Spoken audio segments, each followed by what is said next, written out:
Definitely a huge improvement for $80 worth of modifications. What's up guys, welcome back to Pat Outdoors. Today we're going to be working on the Qronge X1 Spark. A lot of you have been asking about the components installed on there, such as the controller, battery, motor. So we're going to take a deeper dive into this bike today and check out some potential modifications and fixes for some of the things I don't like about it. I personally have mixed feelings about this bike. I think it's a great value for what you're paying, but I just don't like bikes with half twist throttles, and the speedometer reads very inaccurately. It seems like it's reading in kilometers per hour, but it does say mph on the display. It also doesn't quite go 50 miles per hour. I think I've tested it at 44, 45 miles per hour with a 180-pound rider. So this bike's definitely got its fair share of quirks, but at the end of the day, it's a 60-volt bike that goes 44 miles per hour, that has hydraulic suspension and hydraulic brakes, LED headlight, taillight, turn signals, all for $1,100. So I can't really knock it. And in case you haven't seen this bike before, this is the X1 Spark by Qronge. It's currently the most affordable 60-volt option in the electric pit bike market. It's got a 14-inch front and 12-inch rear wheel set with knobby tires on them. Hydraulic disc brakes come with 190mm rotors front and rear. It's got a 60-volt, 28.8 amp hour lithium battery pack. Here's a closer look at the motor. It's much larger than the 48-volt bikes. It's got an LED headlight with 3 different modes. Just a warning, this is going to start flashing at you. And here's a closer look at that tail light with the turn signals. And it's got a simple LCD display that just shows you what mode you're in. It's 3 different modes, 1, 2, and 3. 3 being the fastest, 1 being the slowest. Bottom right shows the trip meter or your odometer. And then the left side shows your battery charge. This is exactly what I was talking about on this half twist throttle over here. It shows full charge, but the display shows half charge. But I believe that's because this throttle assembly is meant for a 48-volt system. I'm definitely going to be swapping this out for a full twist throttle today. And I'm also going to be throwing on a voltmeter. I think being able to read the exact voltage your battery charges at is a lot more accurate than going off these gauges. On the left side here, you got the turn signal switch, headlight switch, and the horn. If you want to get more information on this bike, I'll leave a link to Qronge's listing in the description below. You can also get yourself $50 off the X1 Spark by using discount code PATOutdoors. First thing I want to look at is the controller, which is mounted in the top of the frame. Confirming whether or not that's programmable will just determine how much we can do with this bike. It's definitely an interesting way of mounting a battery on a bike. I've never seen one bolted directly on the frame before. Oh, it looks like there's some specs at the bottom. So it is 28.8 amp hour, 60 volt, nominal power, 1728 watt hours. Doesn't show the BMS amp output though.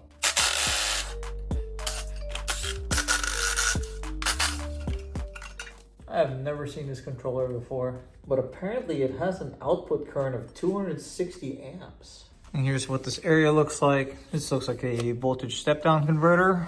And then this is the controller I'm talking about. Looks a little bit like a far driver, I guess, but the heatsink is shiny.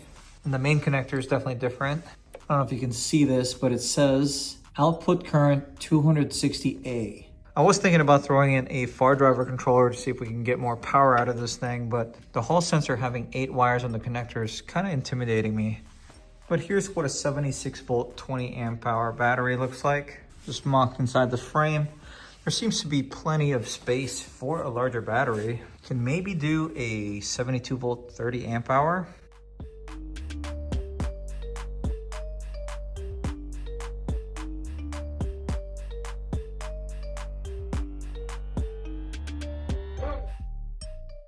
So I'm going to leave the stock controller in place for now, but it does make me feel better that it's got a 260 amp output. I did have a viewer reach out to me though, saying he reached out to Qronge's customer support regarding the top speed and the speedometer not being calibrated correctly.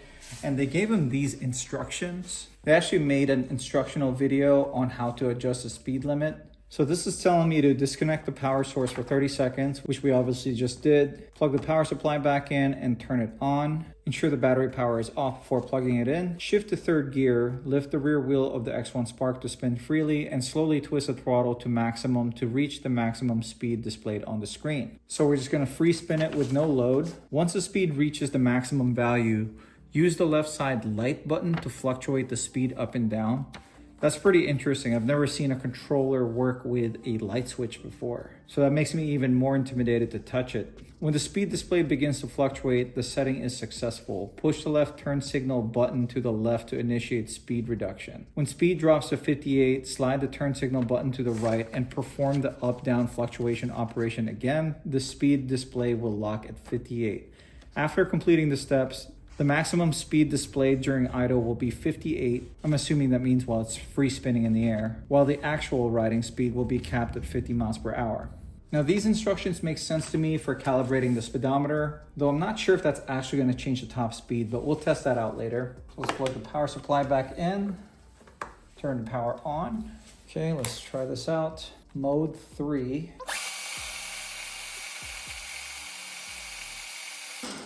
That's not working for me. Okay, I think I figured out what the issue was. My headlight was already turned on when I keyed on. So let's try that again. Mode 3. And twist the throttle as slow as possible to max speed.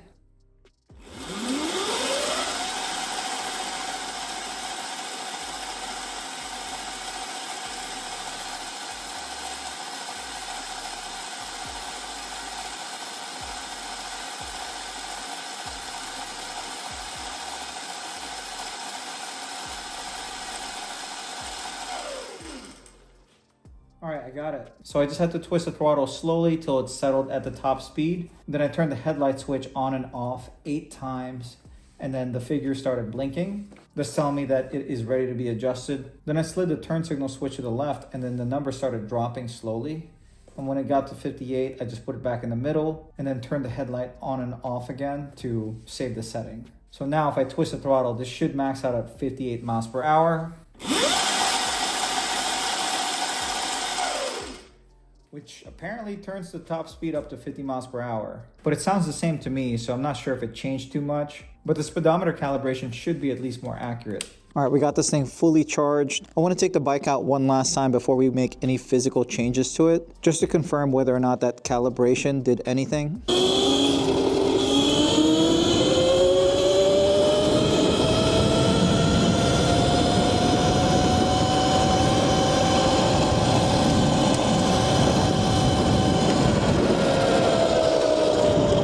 So far, we're still looking at top speed of 44 miles per hour. All right, let's try that again on a much open road.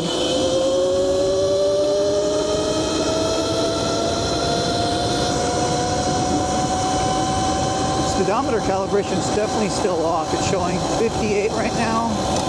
And top speed is 44 miles per hour. Well, there it is, guys. GPS confirmed those speed calibration instructions only got the speedometer a little bit closer to what it actually is supposed to be, but it didn't make the bike any faster. Now let's get started on the modifications. First thing I want to do is get rid of this half twist throttle and ignition assembly. Since this throttle assembly has a mode switching button, I ended up going with a Talaria style full twist throttle. Since it has something similar, I'm also going to be putting in this voltmeter that has a keyed ignition, since I don't want to lose this function and I want to get the exact voltage of the battery. But since this throttle only came with 5 inches of wiring, I'm going to end up tapping into the current harness. I'm going to cut the throttle harness over here and take a closer look at the wiring, see how we're going to make this work. Before you mess with anything electronic though, make sure that the battery's turned off. And unplug the power source, key on one last time to get rid of the charge in the controller. Now doing this is 100% going to void your warranty. I personally don't care. I modify all my bikes, but if that's a concern to you, definitely do not do what I'm doing. So this is going to be the most interesting part. The current throttle assembly has 7 wires. Then the keyed voltmeter and the Talaria throttle that I just got has a total of 8 wires. So I'm definitely going to have to do some experimenting and by process of elimination to figure out which wires are for the throttle, voltmeter, and for the ignition.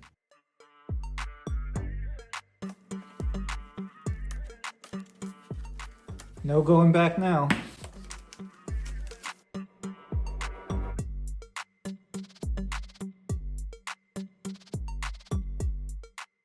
All right, so I took the stock throttle completely apart so we can confirm what we're wiring exactly. So the mode switching button, all it does is complete a circuit, and that's the brown and the gray wires. The keyed ignition here seems to be using this green wire as a power source, and then when you key on, it sends a signal to the controller through this yellow wire and supplies power to the voltmeter, which leaves me with 3 wires for the throttle, red, white, and blue. which I've definitely never seen before. I'm used to throttles being black, red, and green. But since we already took the whole throttle apart, I can see that the black wire coming from the battery meter and the blue wire going to the controller are soldered into each other. I'm gonna guess that the blue wire is the ground, red must be the power source for the throttle, and white must be the throttle signal wire.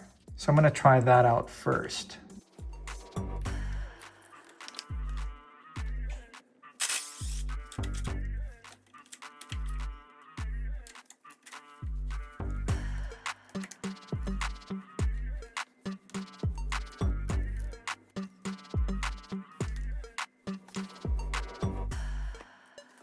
So I made quite a few mistakes in the process, but I finally got everything to function correctly. Now you can see when you key on, it's reading 65.1 volts on the voltmeter, no errors on the display. And when you press the start button, it switches to different speed modes and throttle functions. Here's a close-up of how I hooked up the wiring. This is before I clean it up. I just joined everything together with some self-soldering wire connectors. I'm gonna put up a sloppy diagram that I drew of how I have everything connected in case you're planning on using the same exact keyed voltmeter and Talaria throttle. And here's a close-up of how I have everything tucked, cleaned up pretty nicely.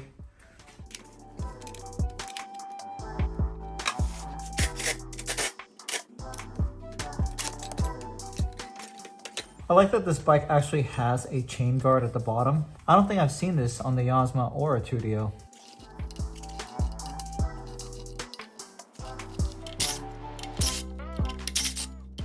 In attempts to get a little bit more top speed, we're going to be swapping out the stock 53 tooth rear sprocket to a 48 tooth. This is going to trade off a little bit of the low end torque for a slightly higher top speed. This bike has quite a bit of torque anyway, so we shouldn't feel too big of a loss.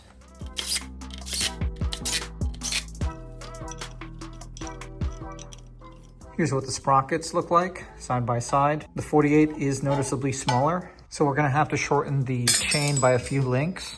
I think I got this sprocket for 20 bucks on Amazon. If you are interested in checking out any of the parts that we're using on today's project, I'll have the full build list in the description below.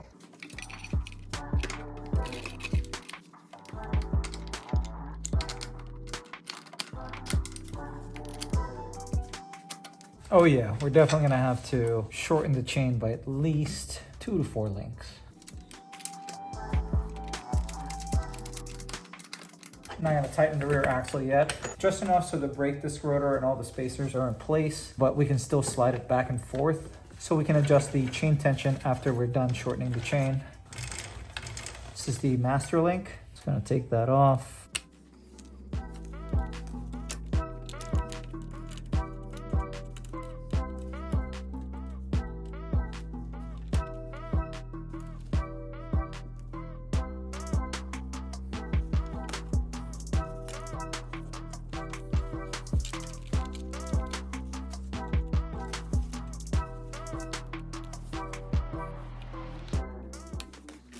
You want there to be some slack on the chain. Also make sure to adjust the rear axle blocks evenly left and right so that the rear wheel is tracking perfectly straight.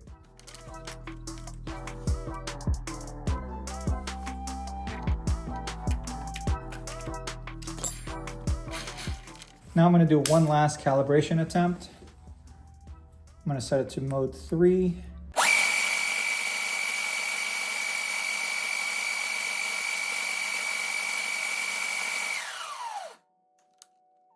Now when I turn this back on, I'm hoping that the top speed on mode 3 is going to be 50.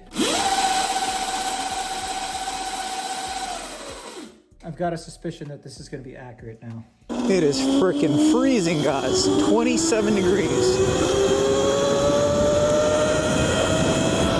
But I gotta go out and test this thing for y'all.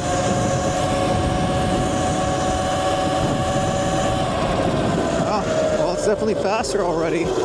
And we haven't even stretched it out fully.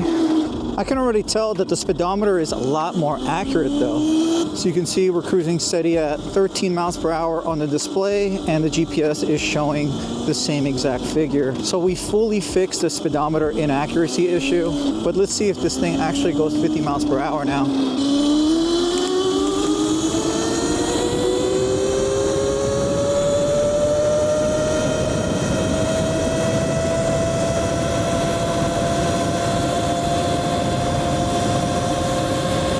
If you look closely at the voltmeter, you can see that the voltage dropped all the way down to 57.5 volts under load. This voltage snag is mostly due to below freezing temperatures outside. If it was a little bit warmer, the bike should be able to hit a slightly higher top speed. Got it pretty close. It is certainly faster though, 47 miles per hour. And it's definitely nice having a full twist throttle now and being able to track the exact voltage that our battery charges at. So quite a huge improvement for maybe $80 worth of parts. That's pretty crazy. I think I got this throttle from AliExpress for 30 bucks. This voltmeter and the Qronge grips and the Sprocket, all for less than 80 bucks. If you guys enjoyed today's video, do me a favor and hit that like button. And if you like this kind of content, want to keep up with the X1 Spark or any of my other projects, make sure you subscribe to this channel and turn your bell notification on. But this is going to be it for today. Thank you for watching.